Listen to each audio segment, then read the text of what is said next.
Hi, in this video we're going through the facility business in GTA 5 Online, why you need one, how much it costs, and how to make tank loads of money.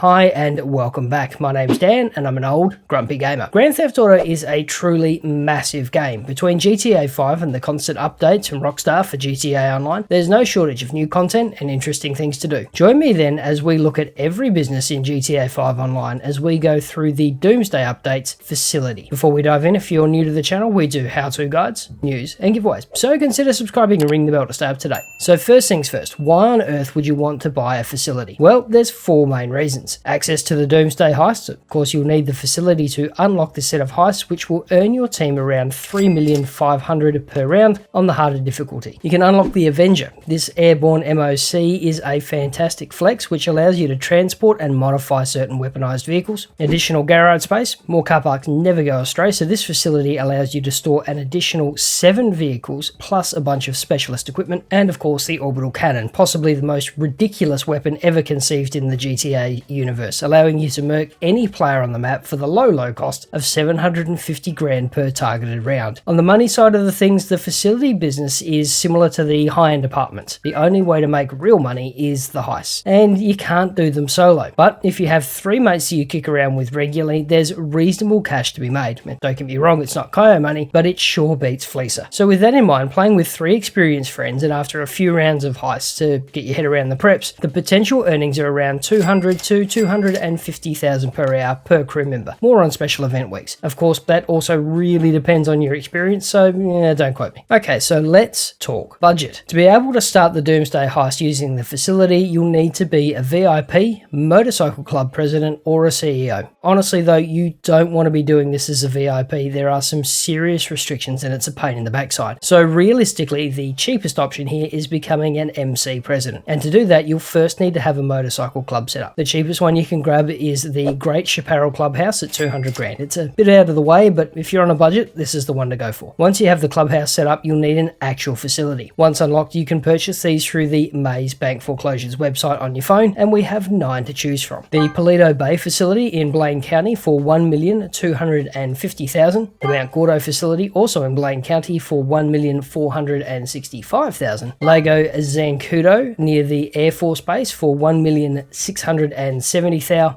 The Ron Alternates facility at the wind farm for 1,855 grand. The Zancudo River facility for 2,100,000. Route 68 in the Grand Sonora Desert for 2,312,500. The Grand Sonora Desert facility in Blaine County for 2,525 grand. Sandy Shores for 2,740 grand. And finally, the Land Act Reservoir East Los Santos for 295. Each of them has the same capacity. That's parking for 7 personal vehicles, storage for 5 specialist vehicles, including the Avenger and the Kanjali, a media and seminar room for the Heist startup, and more land than a damn strip mall. So there's no real difference there, making the only real difference travel distance and budget. If you're planning on grinding out the heists a lot, then I recommend grabbing the Land Act facility, which is close to most of the preps, or the Ron Alternates facility, which has great highway access. I ended up with the Ron Alternates because of the access to the main highway loop, and it was right across the way from my bunker. Next up, we have some upgrades. Starting as always with the decor, you can change the floor and trim. There's a free version, but you can spend up to 450 grand if you want to get really fancy with the green and white color scheme. While you're there, you can also tweak the wall graphics. There's a few different options available. Again, you can leave it as it comes at no additional cost, or you can spend up to 175,000 on the more modern look. For functional upgrades, you can grab the infamous Orbital Cannon at 900 grand, which will allow you to target and destroy any other player on the map. Note that the 900 is just for the cannon. A single shot will set you back up to 750,000 as well, so that's not for the faint-hearted. The security room is next at 755 grand. This gives you access to security feeds, a gun locker, some ammo, and a strike team who can also target other players. And skipping over to the lounge, again, there's a free version, but you can upgrade the look for between $185,000 and $245,000. And finally, you can add a personal quarters from $150,000. 800,000 so you can spawn in at the facility. This is handy if most of your other properties are on the other side of the map, as it can save you quite a bit of time. Right, so that's it for actual expenses. That's really a minimum spend of 1,450,000, including your clubhouse and the cheapest facility. But if you can, a budget of 6,800,000 will get you much closer to the city and will also get you the Orbital Cannon, a strike team, sleeping quarters, a nicer aesthetic, and that of course includes the CEO's office. But at least the daily fees aren't too bad though, at only 500 per day for the very basics, or up to around 1,050 if you get all the kit. And with that in mind, you'll likely make your money back within the second round of Heist, which will net you and your team around 1.05 million each, including first time bonuses. That's about 4,225,000 in total, and will take around 10 to 12 hours depending on your skill level. After that, each round of Heists will net you roughly 3.5 million total, or around 875,000 each, depending on the split, but will be much quicker as you'll have your head around the preps and will be able to start skipping cutscenes. So it's still not Kyo money, but with the additional garage space, access to the Orbital Cannon, and the opportunity to own an Avenger, it's still worth the cash in my humble opinion. Okay, to get rolling with this one, head somewhere safe and purchase your facility. Go to your phone, open Money and Services, then Mazebank Foreclosure. Once you've made your purchase, you'll get a quick call from Lester, and after that you can head on over to your new facility and head on in. You'll get a reasonably quick, one-time, silent briefing about the facility. No massive cutscene or story yet, just a simple overview of the facilities,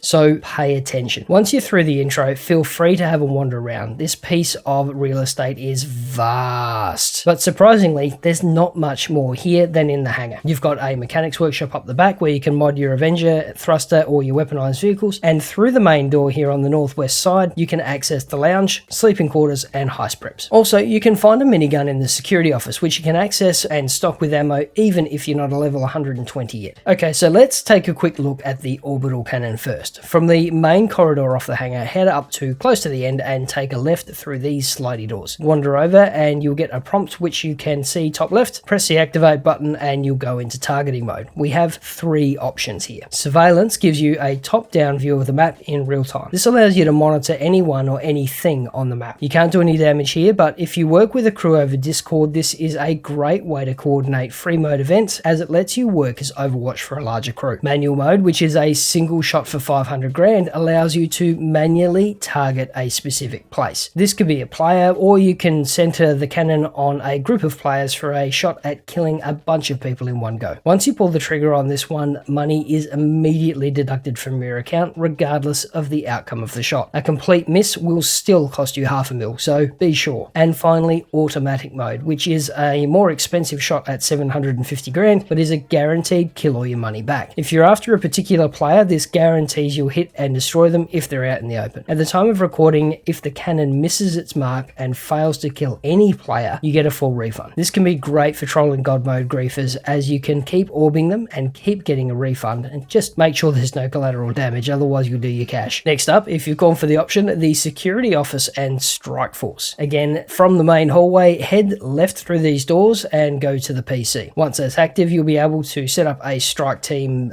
strike. Pick the level of skill you think will be required for the job. Honestly though, for $5,000 for the top tier, why would you do anything else? Especially considering there's a 5-minute cooldown. And next, select the name of the player you'd like to target. And finally, confirm. After that, you'll have the option to observe the action, which is kind of like a limited version of spectator mode. When the target dies, the screen will cut to black and drop you back in the facility security office. And after 5 minutes, you can go back and do it again. Okay, one more major thing to cover, and that's the heist, the only way to actually make money with this property. I won't go through the setups or the actual job in this video, but there are links to comprehensive guides in the description below. Head to the main hallway again and run all the way to the end, and then hang a right, where you'll find the main briefing room. A neat auditorium with some colossal screens. Once you step through the doors, you'll notice Avon Hertz sitting with Lester, and they'll both walk you through what's going on. This, like most other heist intros, is a bit of fun and contains some valuable information, so make sure you have a good 10 minutes and turn the sound up. Once that's done, character control will be restored and you'll be left in the planning room. Register as a VIP, motorcycle club president or CEO, and then keep an eye on the top left of the screen for the button prompts to fire up the first act. The early prep missions can be done solo if you like, but the second one with the Deluxos will really test your patience if you don't have at least one friend helping you out. But I won't spoil it for you. Just know that this is a lot of fun and will keep you busy for an entire weekend. Finally, one quick pro tip. Like most other businesses, if you're registered as some sort of of manager that's either a CEO, VIP, or an MC president, the game assumes you're actively running your business, and that means they can be open to raids and attacks. If you're not actively working your business and you're not doing something that expressly requires you to be registered as a CEO, VIP, or MC president, then you should resign. This will significantly reduce the chance of having stock stolen or otherwise destroyed in your other businesses while you're not actively working heists. And that's it. Thanks for watching. Check out the video up the top for another business guide, or the one down the bottom for some more old Grumpy Gamer goodness. Stay safe, wash your hands, and we'll see you in the next video.